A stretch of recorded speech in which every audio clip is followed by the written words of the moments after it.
किसी को नहीं पता पत्नी की इज्जत क्यों करनी चाहिए। कारण बताओ, कारण पति की इज्जत क्यों करनी चाहिए, कारण बताओ। कारण कोई नहीं बता, करनी चाहिए सब बता, ठीक है। जब कारण बताओगे तो श्रद्धा जागेगी। रिश्तों में भी श्रद्धा चाहिए, केवल भगवान के प्रति श्रद्धा नहीं चाहिए। अरे बाप बेटे के रिश्ते में भी श्रद्धा चाहिए, माँ बेटे के रिश्ते में भी श्रद्धा चाहिए, और पति पत्नी के रिश्ते में भी क्या चाहिए, श्रद्धा होगा तो प्रेम होगा, श्रद्धा ही नहीं है तो खाक प्रेम होगा। रिश्तों में भी श्रद्धा चाहिए। वो कब बनेगी, जब महिमा सुनोगे। इसलिए सत्संग, इसलिए भगवान की महिमा सुनने से भगवान से प्रेम होता है। गंगा की महिमा सुनोगे तो गंगा का महत्व पता चलेगा। एकादशी की महिमा सुनोगे तो एकादशी का महत्व पता चलेगा। नर्मदा की महिमा सुनोगे तो नर्मदा का महत्व पता चलेगा। छठ पर्व का महत्व सुनोगे तो छठ पर्व का महत्व पता चलेगा। वरना क्या जाने क्या होती है गंगा, क्या होती है यमुना। भाई महिमा सुनोगे तब ना पता, अच्छा ये यमुना है, अच्छा ये गंगा है। ऐसे ही पत्नी की महिमा होती है, पति की महिमा होती है। क्यों इज्जत करनी चाहिए, कारण सुनो। स्त्री, पहले किसका बताऊं, पुरुष का क्यों सम्मान करना चाहिए कि स्त्री का क्यों सम्मान करना चाहिए। पहले किसका बताऊं, पहले स्त्री, लेडी फर्स्ट, ठीक है। पहले स्त्री का सम्मान क्यों, पुरुष सुने, सारे पुरुष कान खोल लो, कान चालू करो सब अपने अपने, सुनो। पत्नी का सम्मान क्यों करना चाहिए, क्योंकि पत्नी किसी साधु किसी संत से कम नहीं होती। जितना त्याग भारत के एक सन्यासी के भीतर होता है, जब भारत का कोई व्यक्ति, भारत का कोई ब्राह्मण सन्यासी बनता है, तो सन्यासी जब वो बनता है तो अपना बाप, अपनी माँ, अपना भाई, अपना परिवार सबको छोड़ता है। सन्यासी जब बनता है तो अपना नाम, अपना गोत्र छोड़ता है, अपना ही वो पिंडदान कर देता है। अपना क्या कर देता है, स्वयं का पिंडदान करता है, और फिर क्या बनता है, सन्यासी। यही सन्यासी का विधान है। तो जो त्याग एक सन्यासी करता है, वो त्याग सहज में एक स्त्री करती है। विवाह होता है, जिस दिन विवाह हुआ तुमने मांग भर दी, उस दिन से उसका गोत्र बदल जाएगा। उसने अपना गोत्र छोड़ दिया, स्वयं का नाम छोड़ दिया।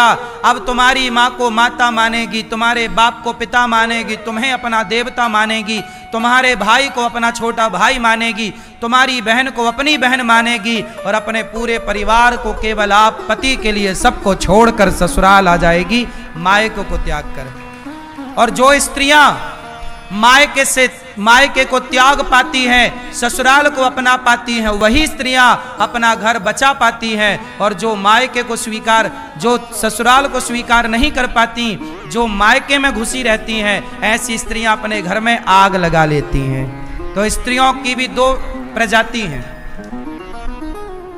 स्त्रियों की दो प्रजातियां हैं। एक प्रजाति वो है जो विवाह के बाद पूरा समर्पण पति में कर देती हैं और ससुराल के रिश्तों को स्वीकार कर लेती हैं, और दूसरी प्रजाति की होती हैं जो विवाह के बाद भी ससुराल के किसी संबंध को स्वीकार ना करके और मायके की तरफ घुसी रहती हैं, वो अपना नाश कर लेती हैं।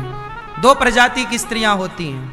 जो विवाह के बाद भी अपने माँ बाप से अटैच रह जाती है, ज्यादा जरूरत से ज्यादा, वो अपना घर तहस नहस कर लेती है। तो नारी की इज्जत इसलिए किया करो कि एक नारी है जो तुम्हारे पास केवल तुम्हारे लिए सर्वस्व अपना नाम गोत्र छोड़कर आई, वो मांग भरती है तो माथा उसका मांग तुम्हारे नाम की, हाथ उसका मेहंदी पति के नाम की, पांव उसका माहौर पति के नाम का, अरे पेट उसका बच्चा तुम्हारे नाम का पैदा करती है। इसलिए नारी का सम्मान करना हर पुरुष का कर्तव्य है और धर्म है। इसलिए नारी की इज्जत करो, क्योंकि वो तुम्हारे लिए सब कुछ छोड़कर आई है। पुरुष की इज्जत क्यों करनी चाहिए, ये सुनो ध्यान से। मैया, कान से उंगली हटा लो, ध्यान से सुनो। पति की इज्जत क्यों करना चाहिए? पति की इज्जत इसलिए करनी चाहिए क्योंकि पति है तो आपका श्रृंगार है, पति है तो समाज की दृष्टि आपके लिए साफ है।